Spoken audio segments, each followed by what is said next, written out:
오늘의 그 제목은 더 큰 것을 보리라라는 제목인데요.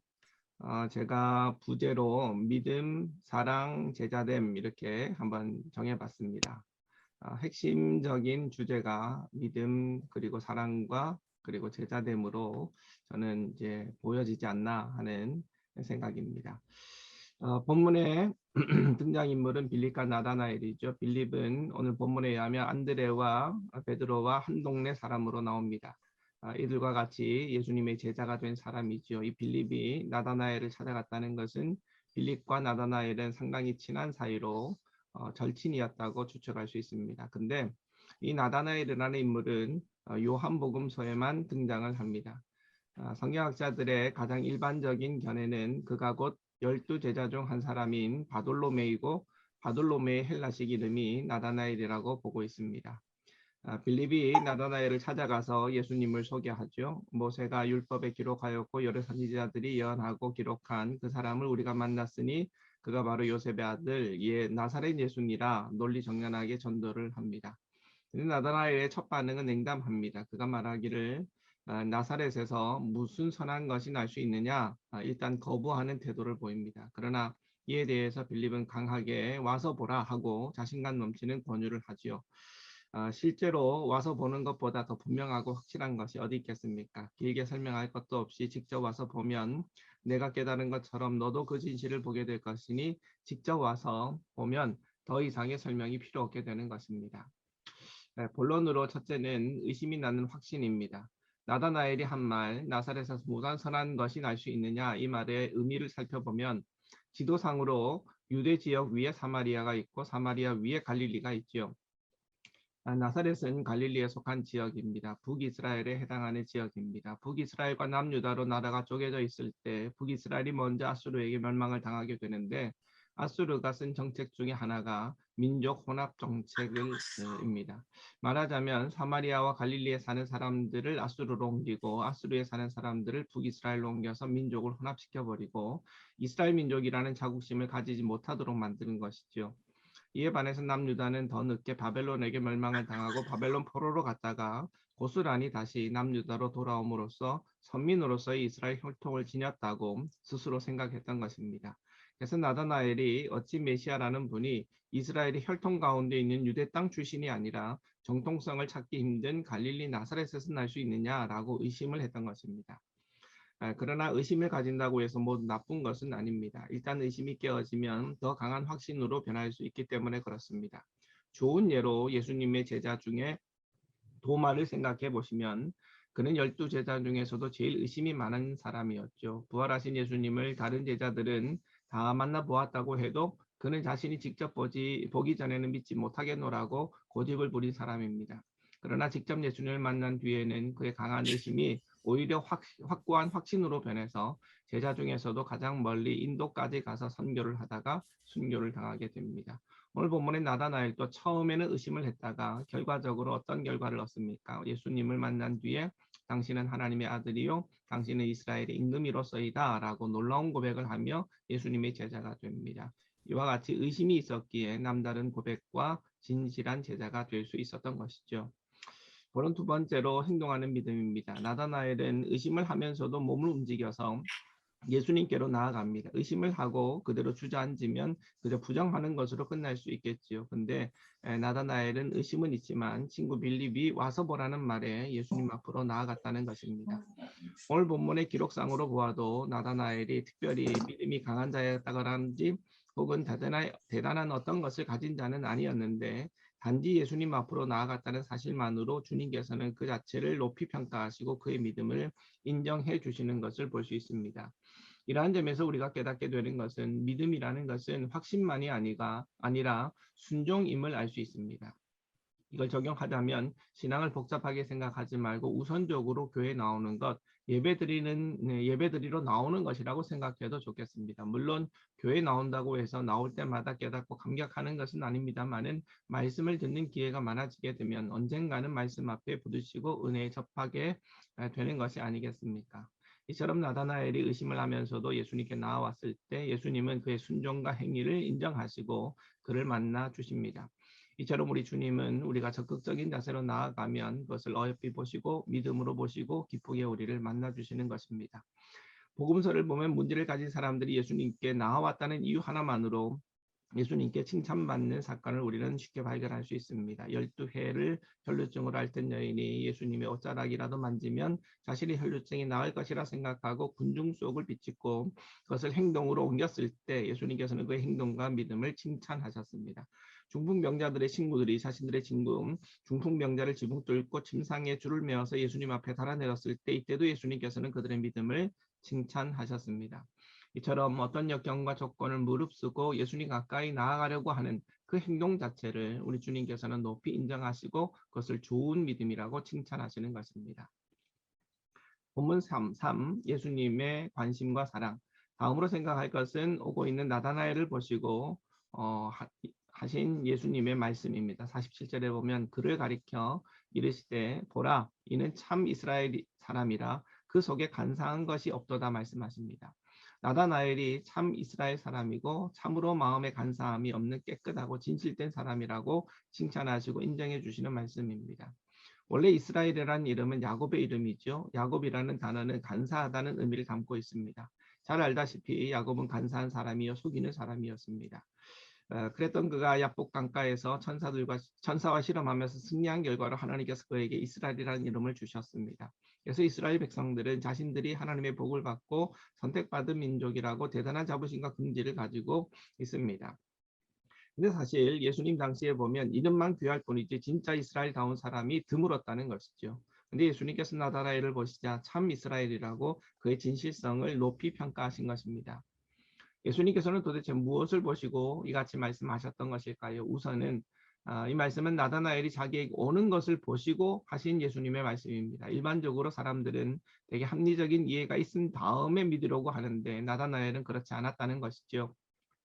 대부분 의심이 있으면 행동으로 옮기질 않습니다. 주저하게 되는 것이죠. 그러나 나다나엘은 의심 가운데서도 예수님을 만나보기 위해서 예수님 앞으로 나아오는 것입니다. 이것을 보시고 예수님께서 칭찬하시는 것이죠. 우리도 전도할 때 보면 귀하게 보여지는 사람들이 있습니다.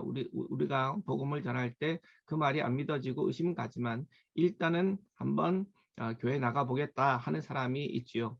이런 사람들이 나다나엘과 같은 사람들입니다. 마음이 깨끗하고 진실된 사람입니다. 우리 가운데도 그렇게 해서 교회 나온 사람들이 꽤 많이 있을 것이라고 생각이 됩니다.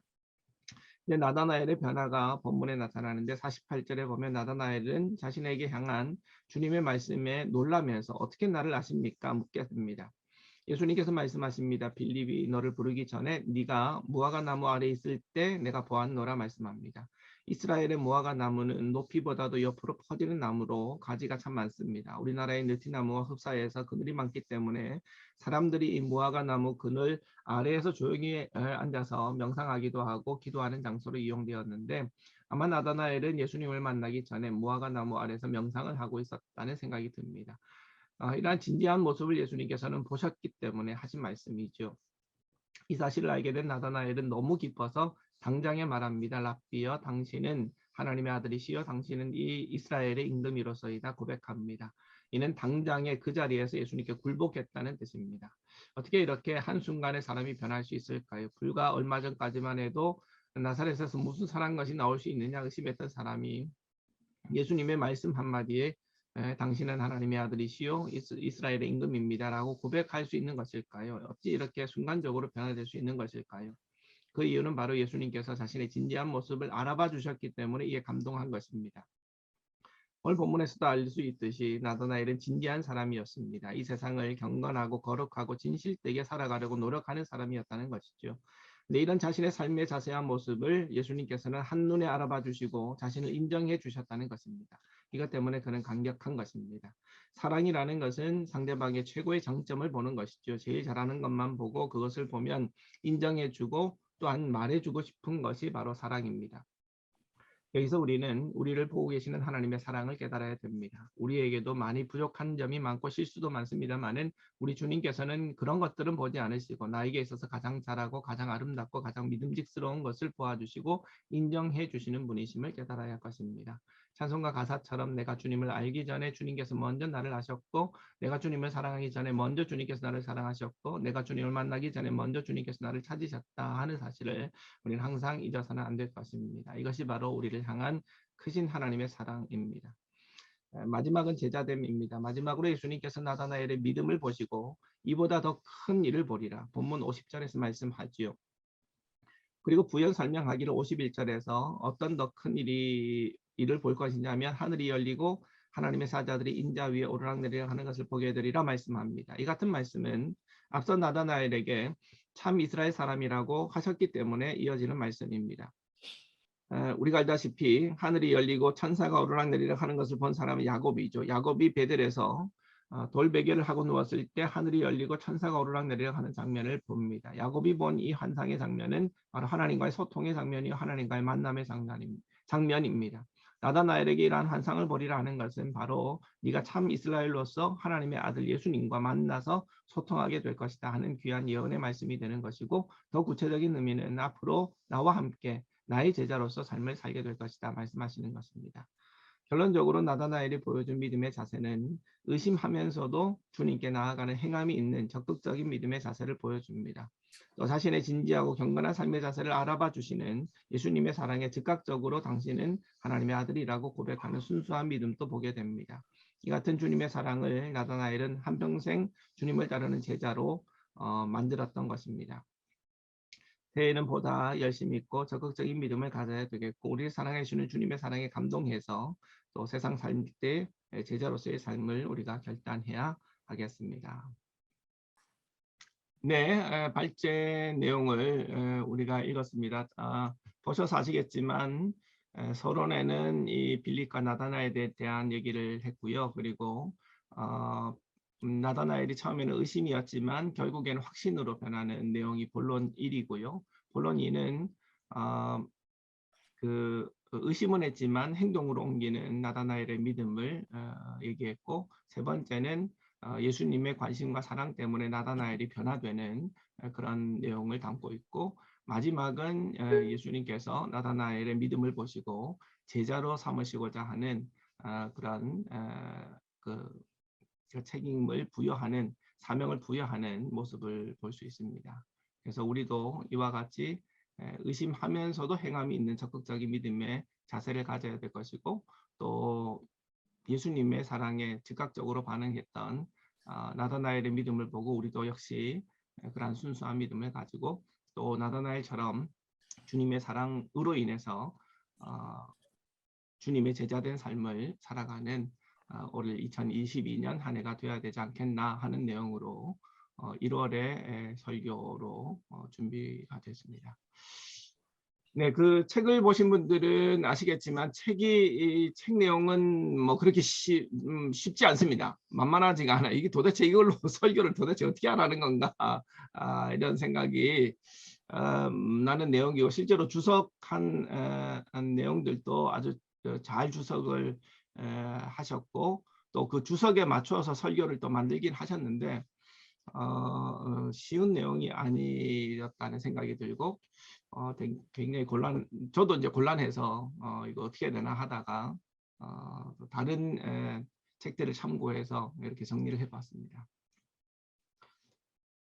자, 혹시 오늘 내용에 대해서 하실 말씀 있으시면은 또 하시죠. 뭐 본문에 대한 본인이 알고 있는 내용들이 더 있다면 말씀해 주시고, 네, 그럼 되겠습니다.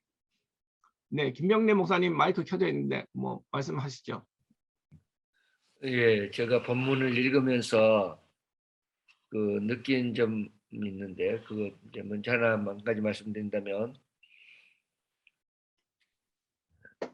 빌립이 나다나엘을 찾아가서 말하는 그 내용이 성경을 가지고 이야기합니다. 성경. 예. 메시아를 만났는데 그 메시아가 누군가? 성경에서 말하는 메시아다. 거기에 대한 그 대답에 나다나엘이 성경으로 대답을 합니다. 그 성경의 대답이 뭐냐? 갈릴리 나사렛에서 선지자가 나올 수 없다. 성경은 다윗의 동네에서 나온다.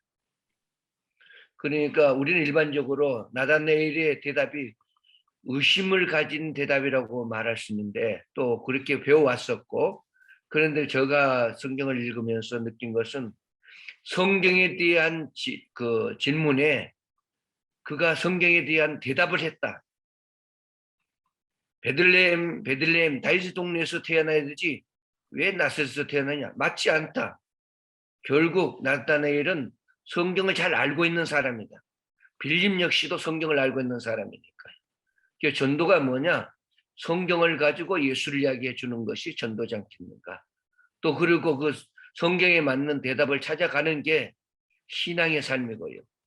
그러면서 그 확답은 어디서 얻느냐? 결국 예수님을 만나야 문제가 해결되어 주는구나. 그 예수님이 누구냐? 메시아라고 하는 사실을 만나는 겁니다. 그 메시아의 고백이 어디서 나오느냐? 그 예수님이 당신 자기 자신이 메시아라고 하는 사실을 먼저 알려줍니다. 네가 무화과 나무에 있는 것을 내가 먼저 보았다. 아무도 그걸 아는 사람이 없습니다. 그러나 예수님만이 아시고 선지자만이 알 수 있는 것입니다. 다시 말씀드리면 하나님의 지혜와 능력을 가지고 하나님의 말씀을 가지고 하나님의 귀한 은사를 가지고 일했던 엘리야나 엘리사 같이 그 미래를 내다보고 내가 어떤 일을 했는가를 이미 알고 있는 것, 하나님이 가르쳐 주시지 않으면 어떻게 알 수 있겠는가? 하나님이 보내신 선지자라고 그가 받아들이는 거죠. 그 예수님을 향한 그 신앙 고백, 메시아의 고백이 나오는데요. 당신은 하나님의 아들이십니다. 주는 그리스도시요 살아계신 하나님의 아들입니다의 메시아 고백. 당신은 이스라엘의 임금입니다. 이것은 메시아의 고백이라고 저는 느껴졌습니다. 또 실제로 메시아의 고백이고요. 왜냐하면 그리스도 안에는 하나님이라는 뜻이 들어있지 않습니까? 선지자의 실체는 예수 그리스도시거든요. 말씀이 육신에 오신 선지자가 곧 말씀이 육신에 오신 예수님이시니까요. 하나님의 아들은 곧 하나님이시라는 뜻입니다. 예를 들어 하나 말하면 코끼리 새끼는 코끼리입니다. 강아지는 개입니다. 개 새끼로 끝난 게 아니고 개라고요. 갓난아이는 사람입니다. 하나님의 아들은 하나님입니다. 예수는 하나님이라는 뜻이에요. 그리고 당신은 이스라엘 임금입니다. 그 메시아에서의 그리스도에는 왕의 뜻이 있지 않습니까? 왕에게 기름 붓지 않습니까? 그래서 그 왕의 실질은 예수 그리스도니까요. 결국 하나님의 아들, 그건 하나님이라고 고백하는 것이고요. 이스라엘의 임금, 그래 왕이라고 고백하는 그 나다나엘의 표현으로서 그건 메시아의 고백이다. 그 메시아의 고백을 통해서 그에게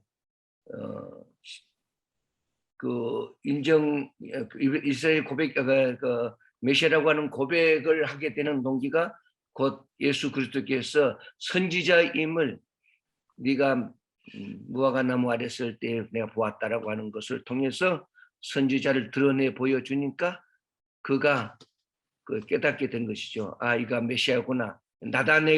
빌립이 말했던 그 선지자 메시아가 바로 이구나 하고 그 답을 찾은 것이다.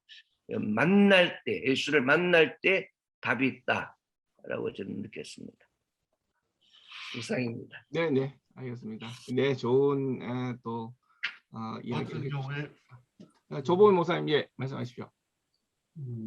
이걸 이제 방금 김병래 목사님도 질문이라고 하는 표현을 하셨습니다만 나다나엘이 이게 의심이라기보다는 저는 질문이라고 하는 쪽으로 생각을 해봤어요.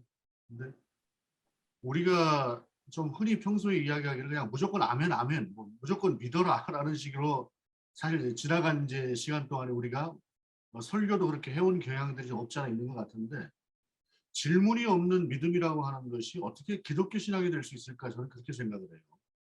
그리고 그 질문이 없이 무조건 아멘이라고 하는 식으로 신앙생활을 했던 그 결과라고 하는 것이 어찌 보게 되면은 한때 정말로 그 모든 것을 다 내놓고 하나님의 사람으로서 살아갈 것 같았던 사람들이 전혀 다른 길로 가게 되는 그런 모습들 같은 것들을 보게 되는데 바로 그것이 질문이 없는 믿음, 생각하지 않는 믿음.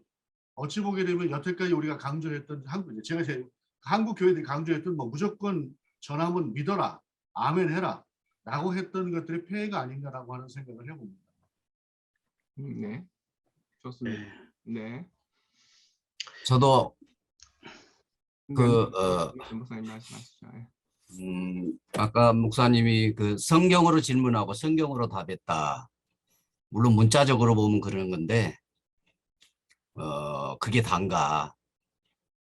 당시에 메시아 사상 때문에 예수님이 죽었는데 그런 것들을 좀 우리가 생각하고 이제 성경을 좀 제대로 좀 바르게 좀 봤으면 좋겠다는 생각이 많이 듭니다.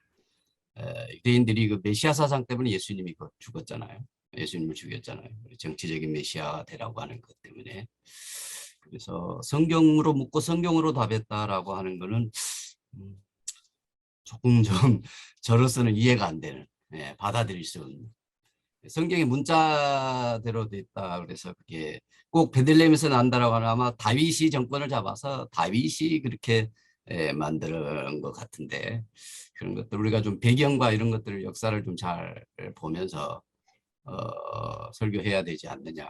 그다음에 이제 저는 이제 이 본문 이렇게 쭉 보면서 이 요한복음이 기록된 그 기록 당시 그 사회가 아마 이 나다나엘과 같은 사람들이 참 많았을 것 같다라는 생각을 해봅니다. 그리 젊은 층에 이제 논리적으로 보는 그런 사람들이 참 많았다고 보여지는데 아마 이들을 위해서 이제 이 나다나엘 사건을 기록한 건 아닌가. 저는 그렇게 보면서 요즘 젊은이들이 왜 교회를 이렇게 정주하지 못하고 나가는가 하는 것들은 한번 좀 깊이 좀 고뇌해야 되는 그런 본문으로 좀 보았습니다. 그리고 이제 그 무화과나무 아래에서 뭐 했을까? 아마 젊은 청년들이 그 당시에 여러 가지 것들을 보면서 분개하고 공의와 정의가 이루어지지 않은 것에 대해서 아마 남다르게 고민했던 사람이 나다나엘이 아닌가. 저는 이제 그렇게 그래서 교회 안에나 또 교회 밖에 이런 사람들이 많이 있다는 거죠. 이들에게 이제 어떻게 접근하고 어떻게 해야 할 것이냐라고 하는 것이죠. 그 예수님이 이제 만나서 얘기해 본 중에 메시아 사상 그런 게 아니라 바로 그 나다나엘을 평소에 보고 좀 문제의식을 가졌던 것에 이제 마음이 하나가 됐지 않았겠나라고 하는 것이죠. 네, 그러네요. 나다나엘이 아마 그 무화과나무 아래에서 그런 고민을 했을 것 같은 그런 느낌이 듭니다. 이게 나사렛에서 나겠느냐라고 하는 말도 이제 그러니까 그렇게 아마 나다나엘은 그 다윗이 정권을 잡고 있을 때 그렇게 한 것에 대한 아마 여러 가지 것들을 역사적으로 잘 알고 있었던 그런 사람 같아요. 저는 봐서 다윗이 나라를 망쳐먹은 사람이라고 보기 때문에 저는 다윗을 다시 봐야 된다고 생각해요. 다윗과 솔로몬 때문에 다 이스라엘이 망가졌잖아요. 그래서 우리가 다윗이 그래서 이스라엘 유대인들이 보는 다윗이 두 다윗이라고 하는 걸 알아요. 다윗 개인과 다윗 사상이 있는데 다윗 사상이 잘못된 거죠. 다윗 개인도 잘못됐고 다윗 사상도 유대적인 메시아 쪽으로 좀 우리가 목회자들 좀 그것 좀 많이 생각해 봐야 될 것 같아요. 저는 그래서 다시 보고 있어요. 사무엘이나 이런 요즘 뭐 신명기적 사관이라고 하는 것에 조금 관심을 가져보면 그런 것들을 많이 좀 찾아볼 수 있는 그런 계기가 될 것 같습니다. 네, 김갑진 목사님 아까 말씀하시려다가 네. 예. 저는 이 이제 본문에 대하여서 이 부르심에 대한 그 응답에 대한 그 과정에서 이제 나다나엘이 그 제자가 되는 그 과정에 그 가운데 있어서 이 나다나엘을 이 순간적으로 이 감동시킨 그 예수님의 그 태도에 참 그 속에 뭔가 있지 않은가, 어떻게 갑자기 이렇게 변화될 수 있는 그러한 나다나엘이 되었을까를 생각하면서 조금 한번 또 참고도 한번 이렇게 통해서 그 답을 한번 찾기 위해서 해봤더니 지금 현재 그 5명의 이 제자들은 이 초기 이 제자들이잖아요. 초기 제자들은 이제 세례 요한의 그 설교를 들었었던 그러한 제자들이었다고 이렇게 추측을 하고 있더라고요. 그래서 이렇게 순간적으로 감동시키는 그 예수님의 그 태도, 그 태도에 무언가 있으시던가. 그래서 첫째 하나의 그 세례 요한의 설교가 미리 준비되어 있다는 것과, 또 다른 한 가지는 예수님의 그 외모에 대해서 한번 생각해 봤어요. 예수님의 외모를 통하여서 예수님의 그 위엄과 또한 이 엄중과 또한 이 거룩한 그 모습을 통하여서 이 나다나엘이 참 바뀌어지는 그러한 일이 있었지 않을까 한번 추측을 해보면서, 뭐 실제적으로 예수님께서는 목수였기 때문에 목수는 몸이 참 건장하잖아요. 뭐 사진을 보게 되면 성화를 보게 되면 또 왜소한 그런 모습도 있지만 목수였고, 그러다 보면 좀 체력이 조금 좋은 그러한 모습이 있을 거고, 그리고 또 이제 그 많은 이 설교를 할 때다 보게 되면은 예수님의 그 이 힘, 목의 그 힘, 목소리가 아주 우랑청한 그러한 모습임을 조금 추측해 봅니다. 그래서 그러한 모습, 그러한 태도, 그러한 그 외모, 예수님의 그 외모에 의하여서 참 순간적으로 이렇게 한 감동을 나다나엘이 받지 않았을까 하는 것을 한번 생각해 봤어요. 그래서 자신을 보는 지금 나다나엘, 그래서 이 나다나엘이 왜 순간적으로 이런 감동을 받게 되었는가 하는 것을 한번 생각해 봤습니다. 네, 알겠습니다. 네, 정근정 목사님 한번 말씀하시죠. 네, 저는 오늘 그 이제 발제물 가운데 순종이 믿음이다라는 이렇게 표현이 있었는데, 그 우리가 믿음이 있어야지 순종하는 것이 아닌가 생각하지만, 오늘 말씀처럼 먼저 순종하고 주님께로 나아갈 때 우리의 믿음이 더 생김을 보게 됩니다. 그래서 저희 교회도 이제 올해 이제 새해가 들어서 성경 읽기를 이제 시작했습니다. 그래서 성경 읽기해서 지금 뭐 이제 다 같이 성경 읽기표 나눠주고 했는데, 목표는 이제 1독이겠죠. 성경 1독하고 그래서 또 합쳐서 10독하고 합쳐서 100독하고. 그래서 오늘 말씀처럼 먼저 뭐 의심이 들고 잘 모르더라도 와서 보라 그 음성을 듣고 순종하며 나아갈 때 또 하나님이 크신 은혜 내려주실 것 같습니다. 그래서 저희 교회는 이제 먼저 올 한 해 순종하는 믿음, 또 예배의 자리, 또 한동안 코로나로 인해서 잘 참여 못했는데 또 수요, 금요, 또 이렇게 공예배, 또 이런 모임에 또 잘 참여해가지고 하나님 주시는, 제가 이제 혼자 있다 보니까 이제 주일날 예배 마치면 아동부 하고 청소년부, 청년부 같이 다 하거든요. 혼자 다 하세요?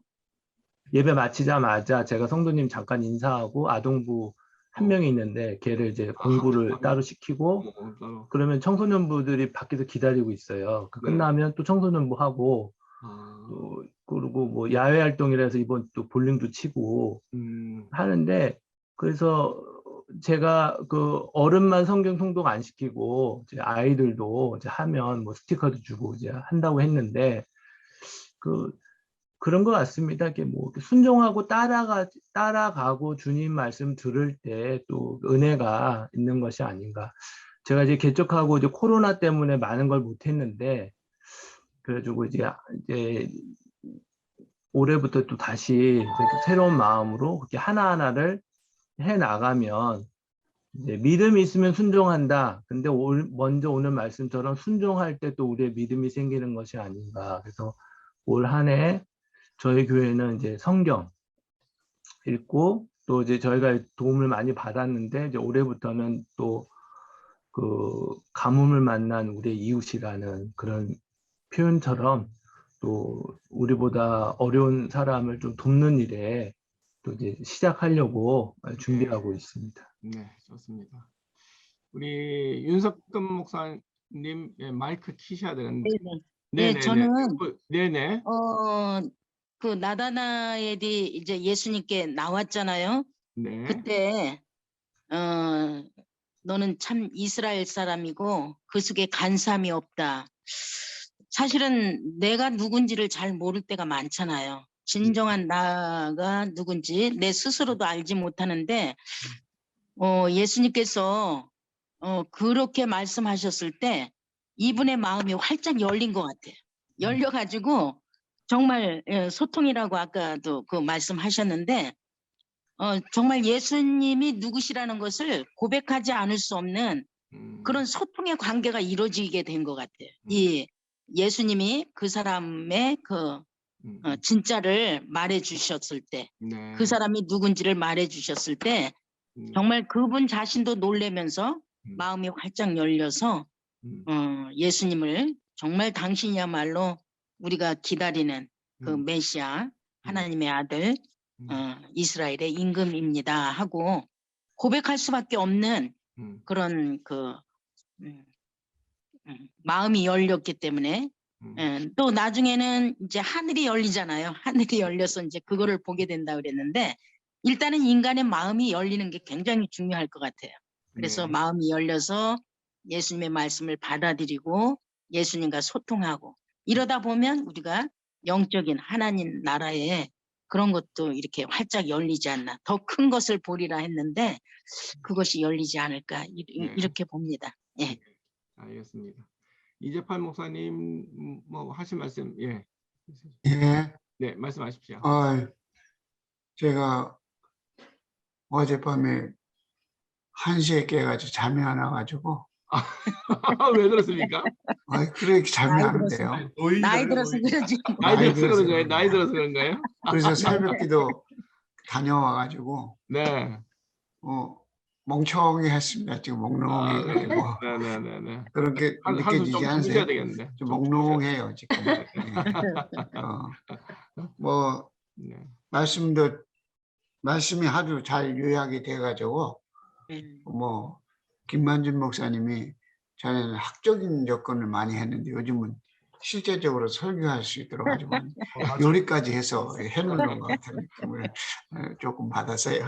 요리를 풍성하게 양념까지 쳐서 목사님이 이렇게 저기 설교문을 작성해 주시니까 저희들은 편한데 사용하면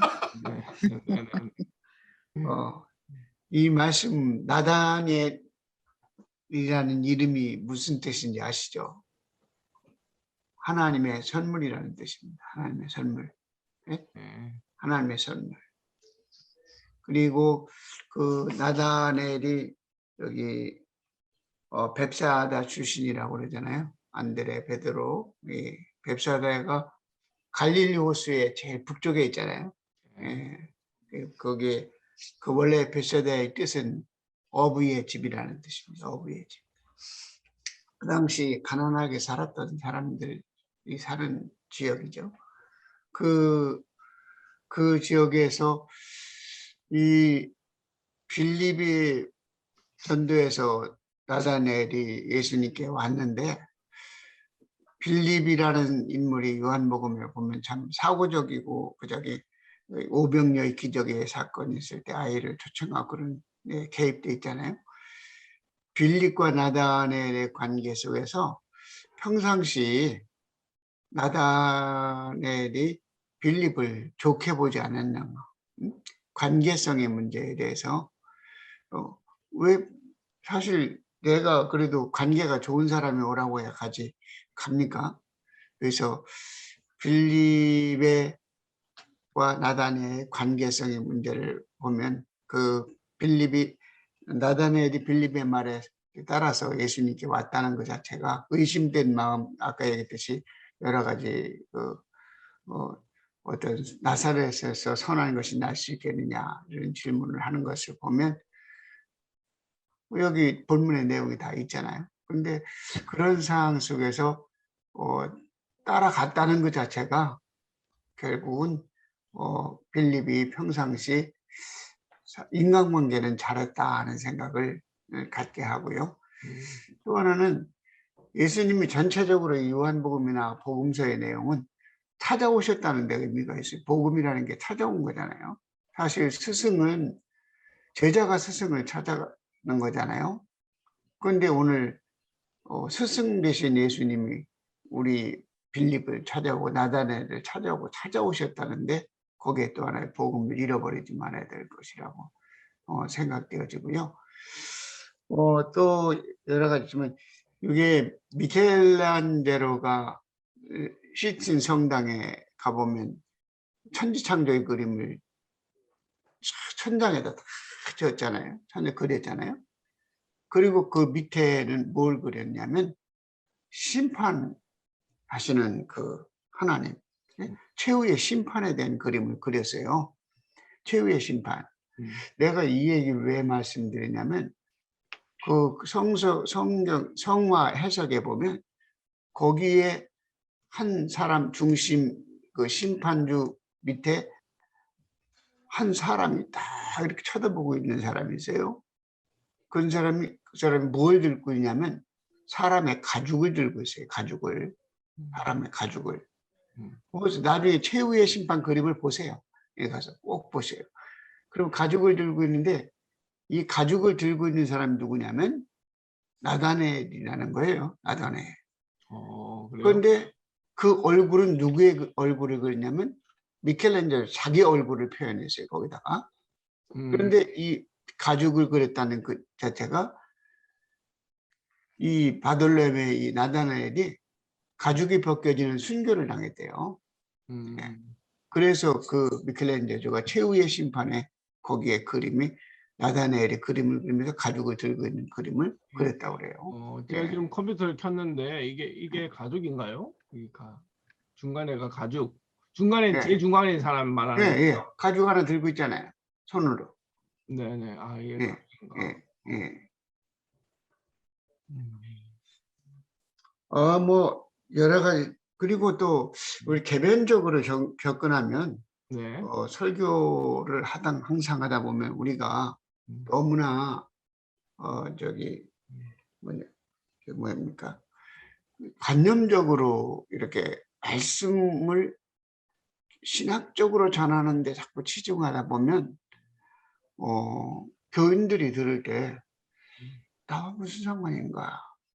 또 나의 삶 속에 어떻게 적용할 것인가의 문제에 대해서 참 많이 잃어버리기 쉽거든요. 그래서 여기에 나오는 질문이 꼭 있어야 될 것이 뭐냐면 이 빌립에 의해서 나다나엘이 부름받은 것처럼 나는 누구에게 부름을 받았는가? 거기에 대해서 교인들에게 생각해 보게 하고요. 또 한쪽으로는 나는 누구에게 빌립이 전도했잖아요. 예? 나는 누구에게 전도한 사람이 있는가? 예? 전도한 사람이 있는가? 교인들로 하여금 그것 좀 측면에 대해서도 한번 생각해 보게 돼요. 전도한 사람이 있는가? 그리고 나다나엘이 또 예수님을 와보라고 그래서 만나고 나서 가졌던 의심이 여기 변화됐던 그 과정이 나는 주님을 만나기 전과 만난 후에 어떤 변화가 있는가? 그런 면에서 그런 면에서 타치해서 교인들에게 전해줄 때 교인들이 실질적으로 자기를 돌아볼 수 있는 그러한 기회가 되지 않겠나 생각되어집니다. 단순히 여기에 나오는 신학적인 이야기들을 다 전하는 것도 중요하지만 당신은 누구에게 의해서 교회에 나오게 됐는가? 그리고 또 당신은 누구에게 전도를 한 사람이 있는가? 누구에게 복음을 나눈 사람이 있는가? 그리고 내가 복음 안에서 어떤 변화가 있는가?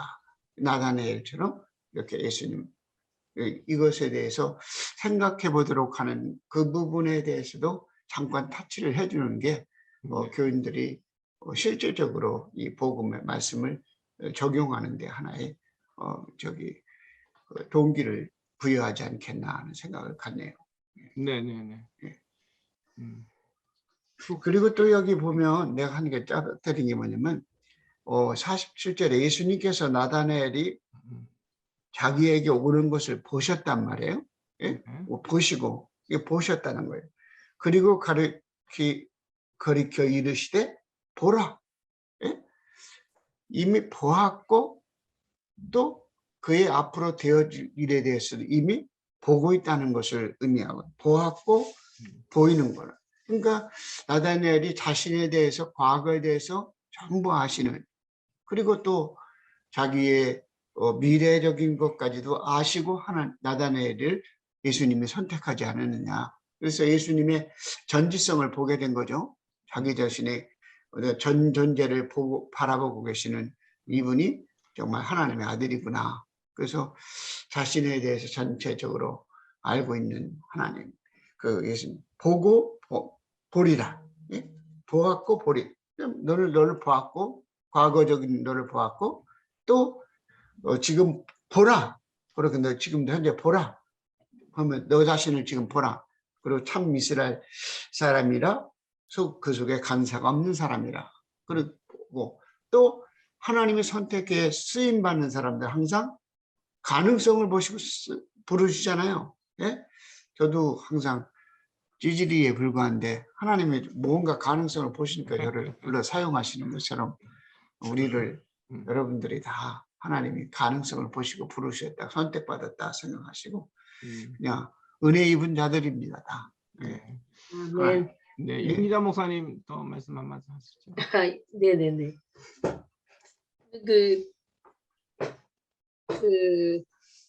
모르겠습니다. 제가 학교 다닐 때 배웠던 그 레마 역사가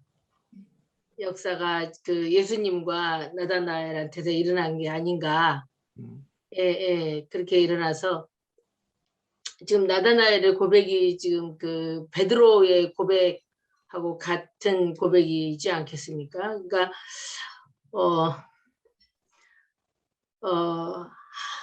예수님을 만남으로 인해서 하나님을 발견하는 그리고 정말 자기를 만들어 주셨다는 그 창조자를 발견하는 놀라운 어떤 영혼의 어떤 그 대전환 상태라고 보여집니다. 그러니까 전혀 예수님 만나기 이전의 나다나엘이 아닌 이제는 정말 그 자기가 의심하고 자기가 또 핍박했던 그 일을 때문에 그 자기의 생명까지 바칠 수 있을 정도의 대전환의 그런 그 순간이라고 보여집니다. 이러한 것들이 그 하나님의 그 사역을 맡은 사명자들에게도 그러한 일들이 있었기 때문에 오늘이 있다고 보여지고요. 또 그 뭐 내가 믿음이 좋아서 그렇게 변화된 것이 아니라 하나님께서 일방적으로 좋게 봐주셔가지고 그렇게 우리를 베드로나 나다나엘처럼 변화시켜 주셔서 주의 일을 하고 있지 않는가. 그러니 뭐 이제 주의 일로 들어선 우리는 뭐 이제 뭐 더 이상 뭐 다른 생각을 이제 있어서는 안 되겠지요. 다른 생각이 있어서는 안 되겠죠. 아니 내가 뭐 이게 일부 목회자님들은 힘들면 내가 다른 거를 했더라면 훨씬 이보다는 더 나은 수학을 할 수 있는데 이런 얘기를 하는 분들을 많이 들었어요. 들었다는 거예요. 제가 아니라. 그래서 그러니까 이제 그러한 것들이 이런 그 나다나엘 같은 그 레마 역사가 목회자가 되고 난 이후에도 필요하신 분도 계실 거라는 생각이 듭니다. 저도 이제 그 개척 응답 받고 13년을 못 하고 있다가 이제 정말 그 나다나엘 같은 그런 그 만남을 정말 그 사랑을 그거를 깨닫고는 뭐 이제 뒤도 보지 않고 개척을 해서 지금까지 지금 이렇게 나왔습니다. 그런데 이제 그러한 역사가 참으로 중요하고 또 그러한 역사를 주님과의 그런 만남의 역사를 위해서 우리가 목사가 되었다 할지라도 그런 것들이 다 내려진 상태에서 주님과의 그 나다나엘이나 그 베드로가 만나는 그런 그 역사가 나에게도 하고 그거를 갈구하는 그런 마음이 설령 그런 일이 있었다고 하더라도 늘 저는 그 마음이 사모함이 있어요. 나는 왜 그때처럼 그렇게 주님을 애걸복걸 찾지를 못하나. 제가 어디선가 들어보니까 어떤 분이 우리는 거지처럼 주님을 찾아야 된다는 거예요. 주님 만나 주십시오 하고 거지처럼 구걸하면서 주님을 찾아야 된다는 거죠. 그런 마음, 그런 마음이 지금은 왜 많이 이렇게 상쇄돼 버렸을까? 그것이 많이 좀 안타까울 때가 많더라고요. 그렇습니다. 박은정 목사님. 네, 말씀하시죠. 저는 아까 그 이재팔 목사님께서 이제 요점을 이것저것 찝어주셔가지고 많이 도움이 됐고요. 네. 이제 성경 준비하면서 이렇게도 한번 준비를 해야겠구나라는 생각을 해봤습니다. 그리고 저희 교회에 나다넬 같은 사람이 있고 빌립과 같은 사람이 있어요. 이번에 그 빌립과 같은 사람 그렇겠죠. 때문에 나다넬 같은 사람들이 네, 들어왔거든요. 그런데 그 나다넬 같은 사람은 잘 적응을 하고 하는데 그렇지 않은 사람들은 정말 교회를 딱 보고 이제 일단 저희 교회가 지금 상황이 그렇잖아요. 그러니까 나가더라고요. 그래서 나갔으나 이제 저는 다시 돌아올 걸 믿고 기도를 하고 있습니다. 근데 이제 그건 이제 순수성인 것 같아요. 사람이 심리적인 부분인데 저랑 이제 그러니까 빌립과 같은 사람이 막 우리 와서 막 봐라 막 와서 봐라 이렇게 해서 막 이제 해서 요청을 해서 이제 왔단 말이에요. 왔는데 이제 자신들이 상상하는 이제 교회가 아니다 보니 이제 거기에 대해서 좀 약간의 실망감을 가지고 억지로 어쩔 수 없이 그냥 언니가 오라고 하도 그러니까 이제 왔는데 이제 그런데 이제 자신들이 이제 늘 섬겼던 그런 교회 형태가 아니다 보니까 이제 조금 이제 실망감을 가지고 이제 뭐 여러 가지 이유가 있어요. 뭐 언니가 있어서 안 되고 뭐 목사님이 너무 케어를 해줘서 그것도 마음에 안 들고 뭐 어쩌고저쩌고 얘기를 하더라고요. 그래서 이게 확실히 순수성이 떨어지면은 교회에서 적응하는 거는 어렵겠구나라는 생각을 받고요. 그리고 지금 현재 이제 적응을 잘하고 계신 분들은 이제 초신자들이에요. 초신자들이 너무 믿음이 이제 막 들어가고 있고 이런 분들이 오히려 가르칠 때마다 막 이렇게 설교 시간에 적어요.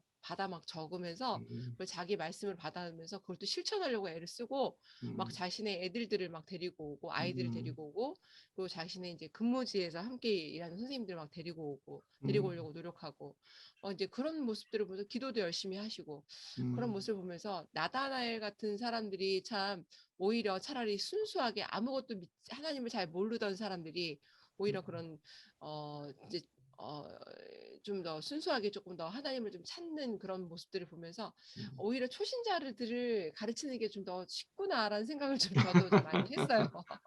네, 오히려 좀 뭔가를 좀 알고 있는 사람들은 좀 이렇게 쫓아오는 게 좀 힘든 것 같더라고요. 왜냐면 자신들이 갖고 있는 어떤 그런 경계가 있잖아요. 그리고 이제 자신들이 생각하는 어떤 그런 왁구가 있는데 거기를 이제 벗어나는 거는 굉장히 좀 힘들어하는 거예요. 그런데 이런 사람들은 아무것도 모르니까 와가지고 교회는 이런 거구나 이렇게 아시는 분들은 오히려 굉장히 순수하게 잘 적응하시고 있고요. 정말 순종하세요. 그리고 정말 이제 또 특히나 이제 젊은 애기 엄마들은 오히려 굉장히 순수하게 잘 따라오거든요. 그래서 저는 좀 정말로 다음 세대의 어떤 그런 힘이 뭐라 그러지? 단어가 생각이 안 나. 갑자기 비전이 있다고 생각하는 거, 미래가 있다고 생각하는 거는 오히려 좀 많은 걸 알고 계시는 분들은 참 힘들어요. 그게 워낙 그 고정관념들이 강하기 때문에 그래서 제가 내가 생각했던 그게 맞구나라는 생각을 가지고 좀 잘 하고 있는데, 지금 이제 새로 오셔서 그 빌립과 같은 존재로 막 최선을 다하시는 그런 분들도 있어요. 근데 그런 분들은 진짜 또 한번 이렇게 깨졌어요. 한번 하나님 앞에서 완전히 깨져서 부서지고 깨지신 분들은 정말 또 열심히 하세요. 그래서 그런 분들 때문에 또 이제 또 막 요즘 막 그 전도가 지금 전도의 문이 막 열리고 있는 상황인데, 네. 하여튼 이게 나다나엘과 같은 사람, 빌립과 같은 사람들이 교회 안에서는 굉장히 필요하다. 예, 그리고 그런 분들을 통해서 또 교회가 또 비전이 있고 미래가 있다라는 생각을 해보았습니다. 네. 감사합니다. 저는 여기까지입니다. 자, 이제 다 돌아가면서 다 한마디씩 했는데 혹시나 이렇게 한마디씩 하는 얘기를 듣고 또 부연 설명하든지 아니면 또 더 떠오르는 생각이 있으면 말씀하시죠. 그 우리가 47절에 네. 보라라고 하는 게 2번 나오잖아요. 예수님이 보시고 네. 보라. 그건 네네. 같은 단어가 아니에요. 네. 뒤에 거는 호라호라는 달라요. 감탄사죠. 네네. 네. 그래서 이제 그것 부분을 우리가 조금 네. 예, 알겠습니다. 참고해 줬습니다. 참고해 주시고 싶다. 네. 또 제가 예. 말씀하고 싶었던 것은 네. 내가 나다나엘의 과거에 대해서 보셨고 네. 또 더 큰 일을 보리라. 네. 예? 보았고 보리라는 미래적 소망이 함께 담겨 있다는 거죠. 예. 그걸 말씀한 거고 네. 또 하나는 그 아까 호라우거든요. 보라는 뜻이. 너는 생각하기를 그 와보라. 이 와보라는 게 키포인트거든요. 전도에 와보라. 그 요한복음 1장 35절도 그 무엇을 구하느냐고 낯비 어디에 계시나이까 그러니까 와보라고 그랬잖아요. 함께 머물면서 네. 변화됐잖아요. 거기에 보면 말씀을 듣고 예수를 따르는 사람 가서 계신 데를 보고 33절이죠. 네. 보고. 그러니까 이게 와보라 커맨시가 네. 이게 머무른다는 의미, 함께 한다는 의미, 함께 머무른다는 의미거든요. 네. 우리가 주님과 함께 한 삶에서 머무르는 삶 속에서 동행하고 함께 하는 삶을 통해서 주님을 더 깊이 볼 수 있지 않는가 하는 생각을 가지고 있고요. 아까 나단의 그 부름의 변화에 대해서 하나님 다른 얘기면 김춘수의 그 꽃 있잖아요. 내가 꽃이라 이름을 부르기 전에 하나의 몸짓에 불과했으나 꽃이라 부르실 때 꽃으로 내게 다가왔다. 그러니까 어떤 여러분을 좀 누가 제대로 불러주는 것, 나를 인정해주고 불러주는 것, 변화의 시작점이라고 생각돼요. 네. 저는 이 본문에서 관점을 네. 전도적 와보라는 것도 있긴 하지만 그보다 더 중요한 것은 큰 일을 보리라. 그리고 하늘이 열리고 하나님의 사자들이 인자히 오르락내리락 하리라. 여기 2가지의 포인트가 있다고 봤습니다. 네. 그게 뭐냐면 밑에 거 하늘이 열리고 그 말은 네가 그 하나님의 아들이라고 하는 그 고백이 실제적인 것을 네가 하늘 열려서 보게 될 것이다. 진짜 하나님이 나다라고 하는 것을 보게 될 것이다. 예수님이 하나님이라는 것을 보여주게 될 것이다. 그 다음 위에 있는 더 큰 일을 보리라. 이 더 큰 일이 뭐냐? 예수 그리스도께서 이 땅에 오셔서 가장 큰 일은 십자가에서 죽으심의 하나님의 결정적 사랑입니다. 이것을 보게 될 것이라고 하는 걸로 저는 이 본문의 일을 관점을 봤습니다. 네. 중보자죠. 중보 사역. 네네. 그 사역이죠. 중보 사역은 십자가의 피로 말미암아 한목제물로 죽으셨습니다. 네네. 그걸로 이루신 거거든요. 네. 네. 네, 좋습니다. 우리 김 목사님 아주 카리스마가 있어요. 죄송합니다. 더 큰 것을 보리라라고 하다 보니까 너무 네. 그 제목에 네네. 전체가 좀 가려지는 것 같다라고 하는 생각을 하는데요. 저는 아까 이제 그 김마태 목사님이 말씀하셨던 무화과 나무 아래에서의 그 젊은이들의 어떤 대화, 이런 이제 상상력이라고 하는 것이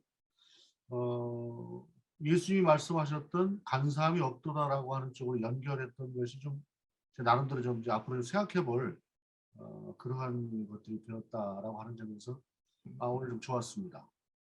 저는 그냥 뭐 기도하고 묵상하고 하는 것에 대한 주님의 대답이 아니었을까, 어떤 연결점이 아니었을까 생각을 했는데 그것도 있을 수 있겠지만 어떤 그 치열한 논쟁이라거나 그 속에서 간사함이 없는 사람으로서의 어떤 자기 주장이라거나 이런 것들을 하고 있었던 것들을 주님이 보셨다라고 하는 관점에서도 생각해 볼 수 있다는 점에 있어서 아주 마태 목사님 땡큐 합니다. 네, 그렇습니다. 김마태 목사님하고 우리 조 목사님은 사회성을 강조하는 것 같아요. 그런 쪽도 본다는 겁니다. 제가 얘기했잖아요. 묵상과 기도로 봤는데 네. 네, 좋습니다. 네, 새해 복 많이 받으십시오. 김만준 목사님 시찰에 선물 감사합니다. 네. 네, 감사합니다. 좋고요. 고맙습니다.